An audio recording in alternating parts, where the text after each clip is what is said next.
Sejam bem-vindos à Universidade Ibirapuera. Hoje, como continuação, a Semana Jurídica, que teve início na data de ontem, estaremos abordando a comunicação e direito. Para darmos abertura aos trabalhos desta noite, convidamos o diretor acadêmico da Universidade Ibirapuera, Alan Almário, para compor a mesa.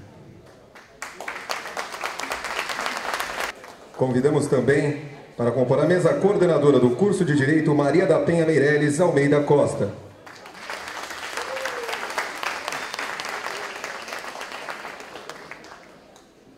Como palestrantes da data de hoje, convidamos também para compor a mesa a doutora Santa Maria Nogueira Silveira.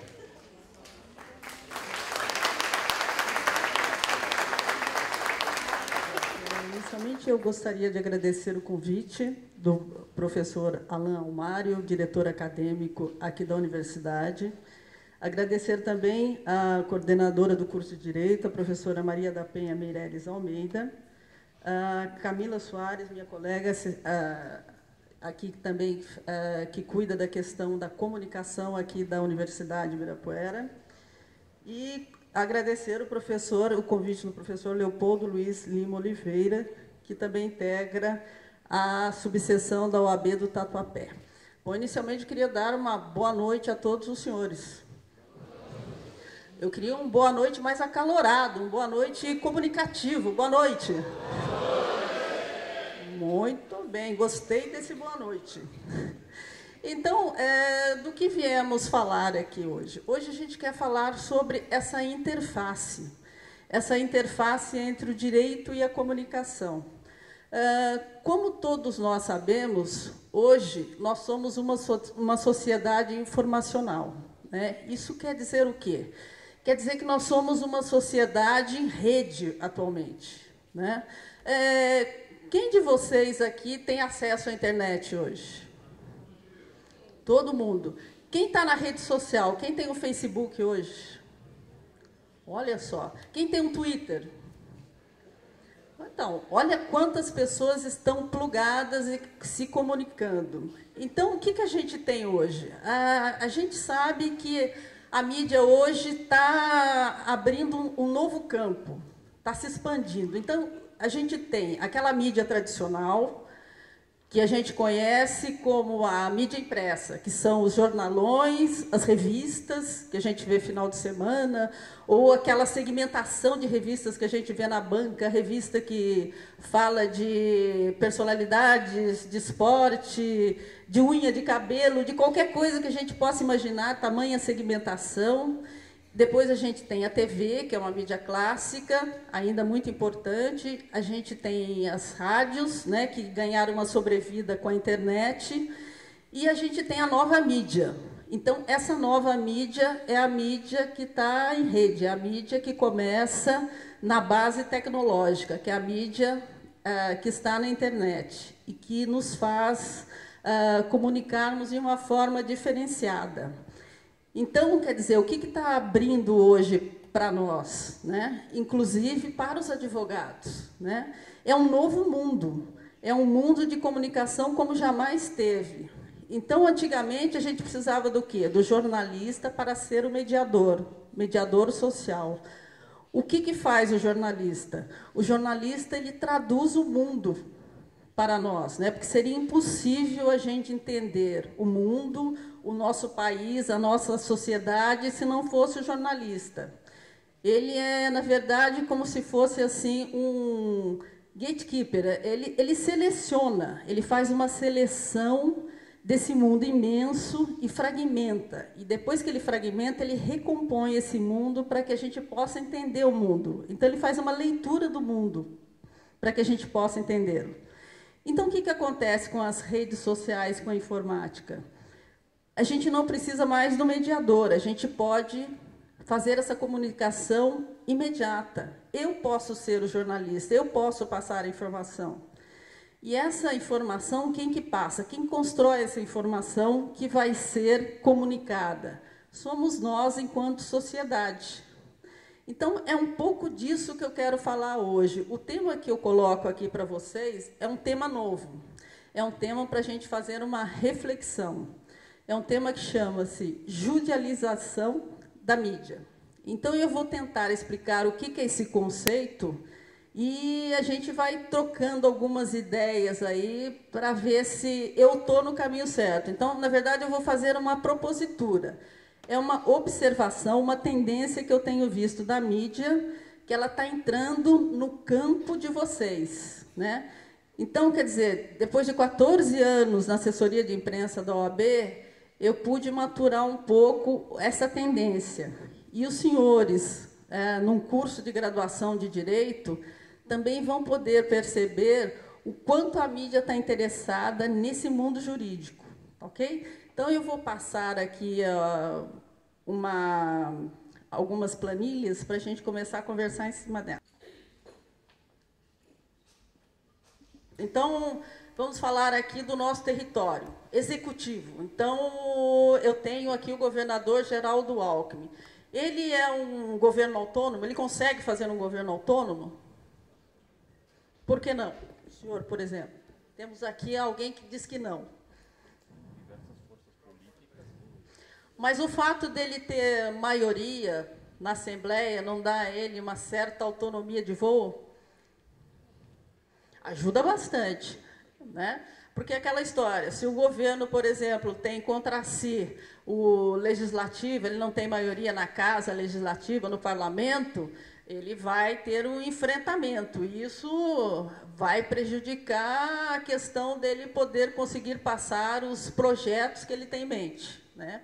Então, aqui, tratando do nosso território, do nosso bairro aqui, então a gente diz que o legislativo é mais ou menos autônomo, né?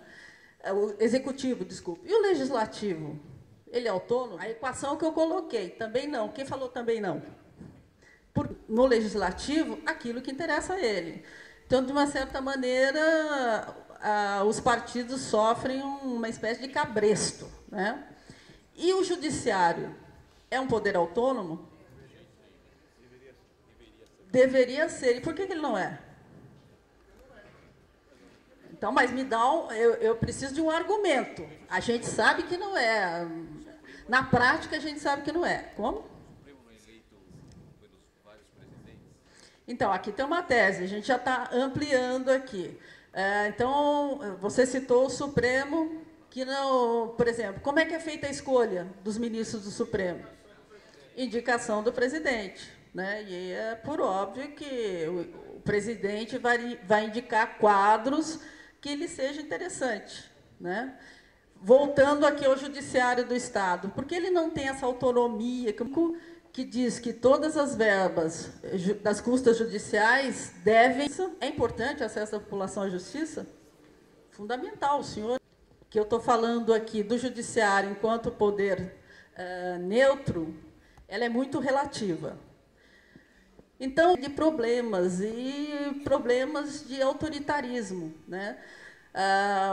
E o que se viu atualmente, né? O que seria essa... Eu coloco também ali que é uma crise de representação política. Os senhores diriam que a classe política hoje no Brasil passa por uma crise, não só no Brasil, no mundo, uma crise de imagem, de credibilidade, ativo e do executivo. A questão, por exemplo, da corrupção, né? Isso é uma coisa que vai, de uma certa maneira, minando a credibilidade da sociedade nos mandatários, não é verdade? Então, o que acontece? Isso tudo acaba desaguando no judiciário. E hoje a gente ainda tem mais um item que é um complicador. Para que o executivo e o legislativo atendam às demandas. Se a gente fizer aqui um pequeno ranking do que vocês consideram importante, olha, cada um projeto que acha importante. Olha, esse projeto é imediato, tem que fazer cada dia pior, né? Quem atropela uma pessoa, quem dirige um carro alcoolizado, é intencional? Culposo? É culposo do... Então, mas o que acontece? O povo acha que é doloso. A lei pode achar que é culposa, que é um crime enquadrado como culposo, mas o povo acha que é doloso. Tanto que a Ana Maria Braga está propondo que se mude a lei. Se a pessoa bebe e vai dirigir, ela está sabendo que ela vai matar alguém. Então, esse conceito de judicialização seria aquele anseio da sociedade. Então, ele já vê culposo, doloso, não será resolvida. Então, é uma tese interessante, as duas coisas. Contencioso, onde a conciliação não houver.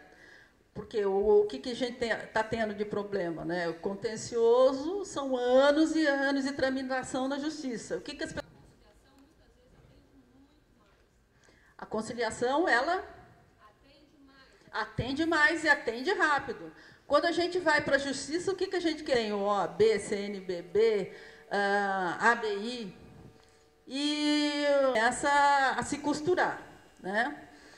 Então, eles, na verdade, formariam o que a gente poderia chamar de trincheira da legalidade elite. Então, nos anos 70, 80, começa, então, a saúde. Todo mundo já ouviu falar disso. Não, porque eu tenho um vizinho que ele precisa de um tratamento, mas aí o SUS mandou ele esperar 10 anos. Como ele está com câncer, ele espera 10 anos e ele morre. Aí vai fazer o quê? Vamos para a justiça.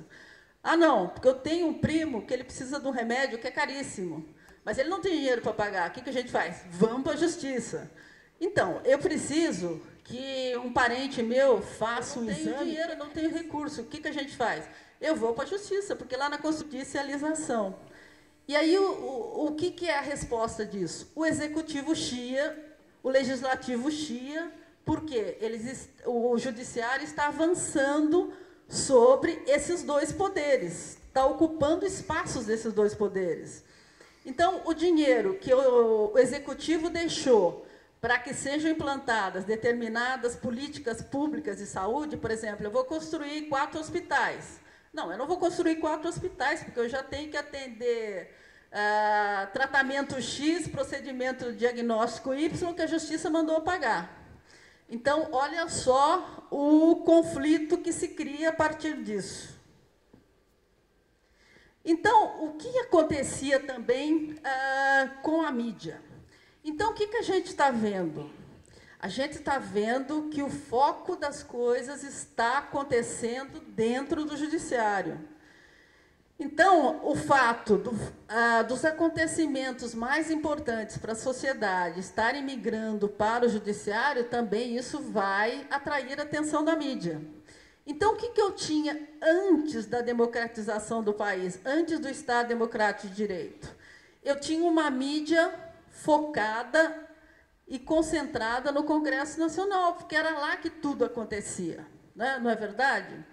Então, os atos institucionais, até o ato institucional número 5, que foi o mais marcante deles, que impôs uma censura violenta, a questão das diretas já, direitos civis e políticos, a questão da anistia até a Assembleia Nacional Constituinte. Então, tudo que era importante para a sociedade brasileira girava dentro do parlamento. Então, o foco e o olho da mídia estava no parlamento. Então, agora, essa decisão do STF, né? O Brasil praticamente ficou na vanguarda da pesquisa científica por uma decisão do judiciário. A lei do ficha limpa, né? Apesar dos pesares, dos senões que houveram, de quando implanta, de quando não implanta, quer dizer, isso era uma ânsia da população brasileira, né?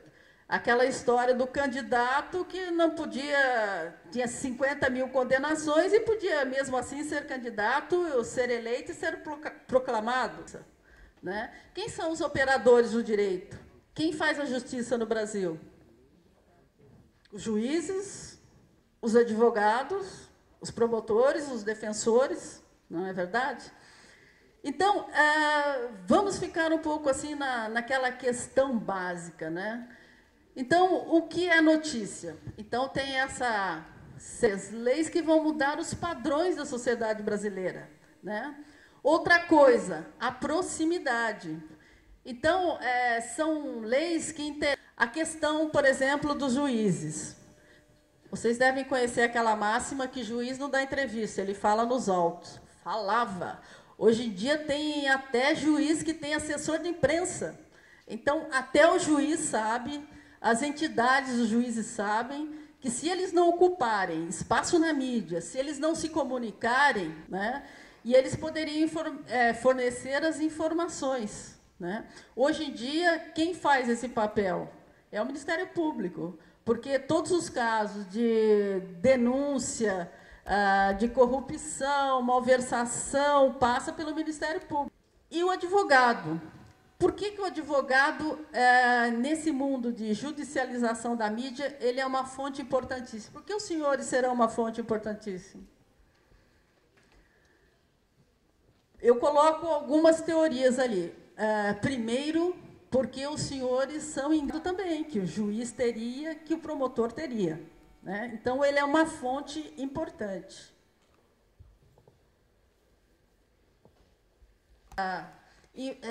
Vários ramos do direito. Então, essa multiplicidade, cima, a figura carimbada da imprensa. Porque ele fala de tudo, fala bem, fala com conhecimento e tem autonomia do caso em si. Isso é proibido. Isso é antiético.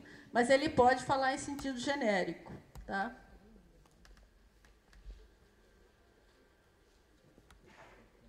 Então, eu coloquei aqui, você tem o patrocínio de uma causa interessante, vale a pena, aí, no caso, passar informação para a imprensa. Outra coisa, eu não posso mais botar ninguém que não seja magro na TV, ainda tem mais o quesito da aparência agora também. Fundamental para lembrar, o jornalista é sempre um advogado do diabo. Ele está ali para ter uma perspectiva crítica das coisas, não para sempre estar preparado para uma comunicação. Então, é direito da prudência, o que diz a lei, pensar em algumas perguntas, em algumas respostas. Então, geralmente, isso assusta um pouco. Importantíssimo, né? Ela tem função de interesse público. Então, sempre o que interessa para a mídia, dou uma entrevista para o jornalista, atualizar o jornalista. Eu vou passar uma informação dele que ele não pode botar na minha boca. Ele pode até aproveitar, mas ele não... É aquilo que tem de prova nos autos. Não seria isso? Não é uma definição bem lógica? A gente poderia dizer também, o que acreditamos ser verdade? É aquilo que a maioria acredita, né? Então, tem até esse livro que eu citei aqui, se vocês quiserem ler, é muito interessante, é sobre o jornalista e o assassino, da Jeanette Malcolm. É um caso que, pela primeira vez, o judiciário americano aceitou um processo contra um jornalista, não porque ele não escreveu a verdade, mas porque ele fez a fonte confiar nele. Então, a questão do on e do off, essa questão aqui que eu considero fundamental. Então, toda vez que os senhores ganharem uma causa, que ela seja boa para outras pessoas, por exemplo, eu ganho uma causa para uma pessoa que tem uma doença X e essa causa que eu ganhei, ela vai virar uma jurisprudência e será aplicada para outros casos, ela sai do plano privado e vai para o plano público, né? Então, isso é o que interessa e isso é o foco da mídia. Então, assim como a imprensa tem um papel social, o advogado também tem um papel social, a justiça tem um papel social importantíssimo. É aí que esses dois mundos dialogam e se relacionam. Então, é nesse ponto que a judicialização se torna cada vez mais importante. A tendência no mundo moderno é que ela se amplie cada vez mais. Bom, é isso que eu teria a dizer para os senhores e estou à disposição para as perguntas. Obrigada.